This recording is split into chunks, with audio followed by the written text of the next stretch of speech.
Bu akşam saat 19'da Gelin. İzlemeyi unutmayın.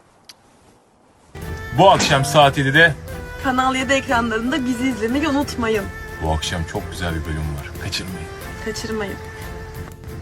Gelin dizisi ikinci sezonunda reytingleri alt üst etmeyi başardığı bir dönemde başrol değişimi kararı aldı. Cenay Türksever'in aniden diziden ayrılması gündem oldu. İzleyicileri de epey üzülmesine neden oldu. Güzel dizimiz ilk yayınlandığında düşük reytingler alarak hatta final olma ihtimali de vardı. İlk dönemde hafta sonları ekranlara gelmişti. Dizi yönetim ekibi bu durumu başrol değişikliği yaparak iyi yöne çözmeye çalışmıştı. Dizide Cihan karakterine hayat veren Cenay Türksever'le sözleşmeyi bitirmeyi düşünüyorlardı.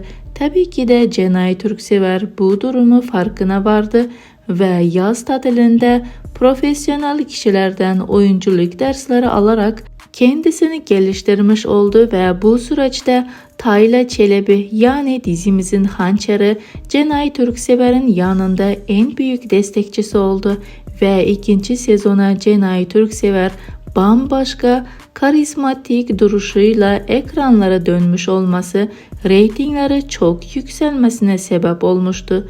Dizideki kalan oyuncuların çabasıyla, profesyonel yapım ekibinin çabalarıyla ve aynı zamanda Tayla Çelebi ve Cenay Türkseverlerin uyumu izleyiciler tarafından güzel karşılanması nedeniyle de büyük ilgi çekmeyi başardı ve hafta içleri her gün yayınlanmaya başlamıştır ve reytingler her bölüm daha yükseliyor.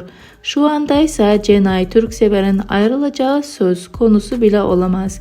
Biz de oyuncumuza başarılar diliyoruz. Peki arkadaşlar, Hançer ve Cihan uyumunu siz nasıl buluyorsunuz? Dizimiz 3. sezona da devam etsin istiyorum diyorsanız fikirlerinizi yorumlar kısmına yazarsanız çok seviniriz.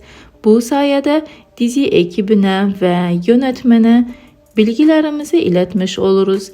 Ve hatta Cenay Türksever ve Tayla Çelebi'ni desteklemiş oluruz. Yeni videolarda sizlerle tekrardan görüşmek dileğiyle, hoşça kalın.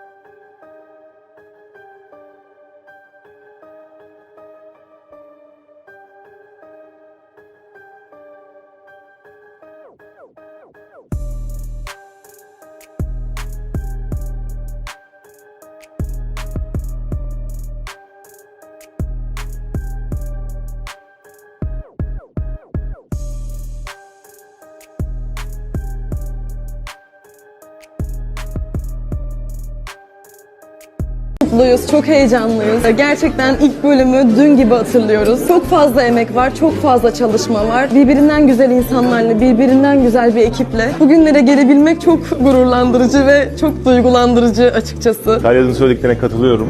Yani 200. bölüm o kadar güzel geçti ki su gibi geçti. Anlamadım nasıl aktığını gittiğini. Ve gerçekten iyi ki ve iyi ki gelin diyorum ya. İyi ki. Bizi izlemeye devam edin ve bizimle olun. Görüşmek üzere.